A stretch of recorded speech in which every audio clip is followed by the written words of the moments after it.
समुद्र के किनारे बैठी हूँ। बारीक बारीक रेत मेरे सामने है। वो रेत नहीं, मानो स्वर्ण कण सदृश्य बालू के कण है। और बालू का एक एक कण ऐसे चमचमा रहा है, प्रतिबिंबित हो रहा है, और मैं इस स्वर्ण आभा में घिरी हूँ। तभी मैं देखती हूँ कि मेरे सामने एक विशाल कमल है, सहस्त्रों पंखुड़ियों वाला। और देखते ही देखते मैं न जाने कैसे उस कमल के मध्य में विराजमान हो जाती हूँ। मध्य का भाग अत्यंत ही सुंदर है, कल्पना से परे। मोती माणिक के रत्नों से जड़ित कमल का अंतः भाग है, और मैं वहाँ विराजमान हो जाती हूँ। तभी मैं देखती हूँ, अरे ये सागर क्षीर सागर है, लवण सागर नहीं है। तभी सहसा मंद मंद वायु चलने लगती है, सुशोभित वायु, केसर, चंदन और ना जाने कैसे अनुपम द्रव्यों से मिश्रित वो सुगंधित वायु चल रही है। पानी की बूंदें टपक रही हैं, मानो वे स्वर्ण रश्मियों के रूप में समस्त संसार में बिखेर रही हूँ। और मैं कमल पुष्प पर आसन लगाकर बैठी हूँ। मुझे कुछ भान नहीं, और मैं निरंतर निरंतर और निरंतर प्रभु का स्मरण कर रही हूँ। कमल दल का आकार बढ़ता जा रहा है, सहस्त्र आधार, सहस्त्र पंक्तियाँ, सहस्त्र पंखुड़ियाँ, और वो रुक जाता है, और मैं एक दिव्य स्वरूप को प्राप्त कर लेती हूँ। मेरा समस्त शरीर जो कि सामान्य था, अब स्वर्णमय हो गया है। समस्त ओर स्वर्णिमा बिखरी हुई है।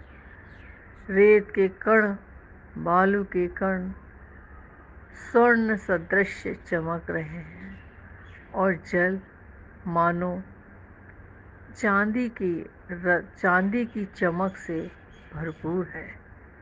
इस सुंदर वातावरण में मंद मंद वायु के चलते हुए मेरा स्वर भी वातावरण से टकरा रहा है, और मेरा सुर इतना गुंजायमान है कि मैं उस आवाज़ में कहीं खो सी गई हूँ। मेरे शरीर का कोई अस्तित्व ही नहीं लग रहा, और वो स्वर धरती, पृथ्वी से लेकर अनंत अनंत लोकों में, ऊर्ध्व लोकों में प्रवाहमान हो रहा है, थमने का नाम ही नहीं ले रहा।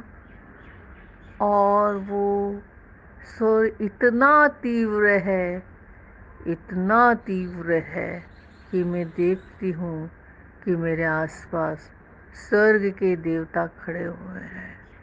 वे जय जयकार से आकाश, पृथ्वी, अनंत अंतरिक्ष को गुंजायमान कर रहे हैं। सहसा मैं देखती हूँ कि मैं अनंत अनंत लोगों की भीड़ से घिरी हुई हूँ, और मैं ये क्या, मैं एक सुंदर से सिंहासन पर विराजमान हो गई हूँ। तभी मैं देखती हूँ कि मैं 4 अंगुल ऊपर उठ जाती हूँ, और मेरे मुंह से निरंतर अनवरत धारा प्रवाह, एक ही ध्वनि गूंज रही है, पुनश्च वो ध्वनि लोकों लोक पर लोकों तक को भेद करती जा रही है।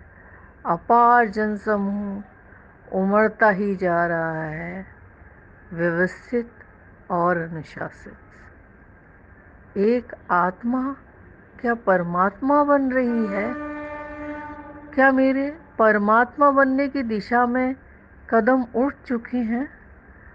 और ये क्या, मेरे कंठ से अनवरत पुनः एक प्रवाह हो रहा है, एक ध्वनि गूंज रही है, और समझ में आता है कि वो ध्वनि मात्र ओम है। और ध्वनि अनवरत धारा प्रवाह इस तरह बह जा रही है कि उसके वेग रुकने का नाम ही नहीं ले रहा। तभी न जाने कितने गणधर वहाँ आ जाते हैं और मेरी वाणी को संभालने लगते हैं, और वे मेरी वाणी को विभिन्न विभिन्न भाषाओं में अनुवादित कर रहे हैं। ये क्रम अनवरत चल रहा है। मैं स्थिर हो चुकी हूँ, मैं स्थिर हूँ, और मैं देखती हूँ कि सहसा मुझे एक बादल ने घेर लिया है, और मैं बादल के घेरे में आ गई हूँ। उपस्थित जनसमूह नारे लगा रहा है, अहिंसा परमो धर्म, अहिंसा परमो धर्म, अहिंसा परमो धर्म। और संसार में केवल एक ही धर्म गुंजायमान है, प्रवाहमान है। अहिंसा परमो धर्म की जय हो, जय हो, जय हो। और वो सुनहरा बादल मुझे घेर लेता है, और मेरे शरीर के अणु परमाणु एक दिशा में चलायमान हो जाते हैं, और वे चलते ही जा रहे हैं, चलते ही जा रहे हैं। लोकों 16 सर्गों ग्रह आदि को पार करते करते करते करते करते न जाने कितनी अनंत अनंत कोटि कोटि कोड़ि कोड़ि धनुष ऊंचाइयों पर पहुंचते ही जा रहे हैं, पहुंचते ही जा रहे हैं। न जाने कितने राजू उन्होंने पार कर लिए होंगे। और तभी मैं देखती हूँ कि एक चमचमाता अर्धचंद्र है, और मैं वहाँ चली जाती हूँ, और वहाँ जाकर स्थिर हो जाती हूँ।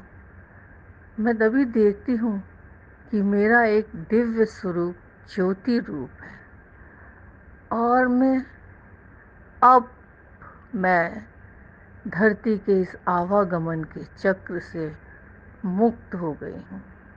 मैंने परम धर्म, आत्मा का धर्म प्राप्त कर लिया है, और धरती पर पता चला कि मेरा तो सिद्ध लोक गमन हो गया है। तभी अनुयायियों ने बड़ी ही श्रद्धा के साथ, देवों ने मेरे नख और बाल क्षीर सागर में प्रवाहमान कर दिए। ये एक युग जिसका अंत हो गया, लेकिन वो अंत नहीं, शुरुआत है।